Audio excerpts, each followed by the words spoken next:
ଆସନ୍ତାକାଲି ମାନସିକ ପ୍ରସ୍ତୁତି ଦେଇଥିବା ଯୋଗର ପ୍ରଚାର ପ୍ରସାର ପାଇଁ ଅଣ୍ଟା ଭିଡ଼ିଥିବା ବନ୍ଧୁ ସମସ୍ତଙ୍କୁ ସପ୍ରେମ କରୁଛି। ପ୍ରାଚୀନ ଭାରତବର୍ଷର ସଂସ୍କୃତି ଯୋଗ ଆଉ ଏ ଯୋଗକୁ ସବୁରି ଘରେ ପହଞ୍ଚିବା ପାଇଁ ଆମର ଯେଉଁ ମାନସିକତା ତା ପାଇଁ ପ୍ରଚ୍ଛନ୍ନ ଭାବରେ ଶିବଙ୍କର ଯେଉଁ ନାମ ଏବଂ ସେଥିପାଇଁ ଆପଣମାନଙ୍କର ସମାଜଶ୍ରମ ବିନିଯୋଗ କରି ଯେତେ ପ୍ରକାର ନେଇଛନ୍ତି କେହି ଭାବିବେନି ଆପଣମାନଙ୍କ ଭିତରେ କମ୍ ହେଇଛି ଏଇଟା ବି ଶୁଣାଯିବ। ଜମା ମନ ଭିତରେ ଭାବିବେନି ଆମର ଏଇଟା ପ୍ରାପ୍ୟ ହେଲା କି ସମୟ ପଡ଼ିଛି ଅଗ୍ରିସର ଆଗକୁ ଆଗକୁ ମାରି ଚାଲନ୍ତୁ।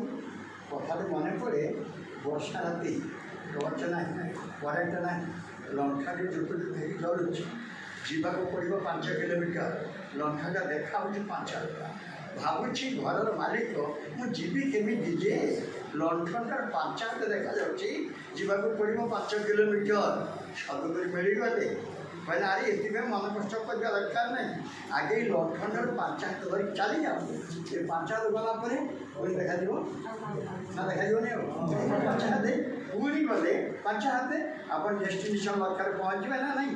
ତେଣୁ ଆପଣମାନଙ୍କର ଶୁଭକାମନା କରି ଅର୍ଜିତ ଜ୍ଞାନକୁ ଅଧିକକୁ ପାଥେୟ କରି ଆଉ ଅଧିକ ଅର୍ଜନ କରିବାର ମାନସିକତା ନେଇ ଆପଣମାନେ ଆଗେଇ ଚାଲନ୍ତୁ ଏହି କାମନା କରୁଛି।